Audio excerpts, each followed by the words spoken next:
ಸಮಸ್ತ ಕರ್ನಾಟಕ ಜನತೆಗೆ ಕನ್ನಡ ರಾಜ್ಯೋತ್ಸವದ ಹಾರ್ದಿಕ ಶುಭಾಶಯಗಳು. ಇವತ್ತು ನಾನೊಬ್ರ ಬಗ್ಗೆ ಹೇಳಲೇಬೇಕು, ನೀವು ಅವ್ರ ಬಗ್ಗೆ ಕೇಳಲೇಬೇಕು.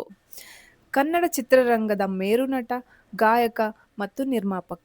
ಎಷ್ಟೇ ದೊಡ್ಡ ವ್ಯಕ್ತಿ ಆದ್ರೂ ಇವರು ಬೇರೆ ಭಾಷೆಗಳಲ್ಲಿ ನಟಿಸಲೇ ಇಲ್ಲ. ಇದು ಇವರಿಗಿರೋ ಕನ್ನಡಾಭಿಮಾನ. ಇವ್ರಿಗೆ ಬಂದಿರೋ ಪ್ರಶಸ್ತಿ ಒಂದಾ ಎರಡ? ದಾದಾ ಸಾಹೇಬ್ ಫಾಲ್ಕೆ, ಕರ್ನಾಟಕ ರತ್ನ, ಪದ್ಮಭೂಷಣ ಇತ್ಯಾದಿ. ಇವ್ರು ಬೇರೆ ಯಾರು ಅಲ್ಲ, ಸಿಂಗಾನಲ್ಲೂರ್ ಮುತ್ತುರಾಜ. ಗೊತ್ತಾಗ್ಲಿಲ್ವಾ?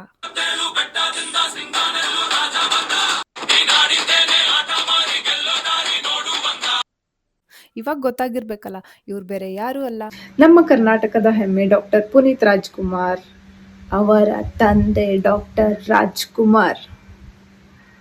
ಇವಾಗ ಉತ್ತರ ಕರ್ನಾಟಕ ಬೆಳಕಿಗೆ ಬರ್ತಾ ಇರೋದು. ಕರ್ನಾಟಕ ಅಂದ್ರೆ ಬರೀ ಬೆಂಗಳೂರು ಮೈಸೂರು ಅನ್ಕೊಂಡಿರೋ ಆ ಸಮಯದಲ್ಲೇ ಅಣ್ಣವರು ನಮ್ಮ ಹುಬ್ಳಿಗೆ ಬಂದು ಹುಟ್ಟಿದರೆ ಕನ್ನಡ ನಾಡಲ್ಲಿ ಹುಟ್ಟಬೇಕು ಅಂತ ಹಾಡಿ ಈ ಕಡೆನೂ ಕನ್ನಡಿಗರಿದ್ದಾರೆ ಅಂತ ತೋರಿಸ್ಕೊಟ್ರು. ನಾನು ಈ ಕಡೆ ಒಳಗಿರೋದ್ರಿಂದ ಅವ್ರ ಬಗ್ಗೆ ನೆನ್ಪು ಮಾಡ್ಕೊಳ್ಳೇಬೇಕು, ಅವ್ರ ಚಿತ್ರನ ಬಿಡಿಸ್ಲೇಬೇಕು. ನಾನು ಬಿಡಿಸಿರೋ ಚಿತ್ರನ ಆದಷ್ಟು ಬೇಗ ಹೋಗಿ ನೋಡಿ, ಹೇಗಿದೆ ಅಂತ ನಿಮ್ಮ ಅಭಿಪ್ರಾಯನ ಬೇಗ ತಿಳಿಸಿ.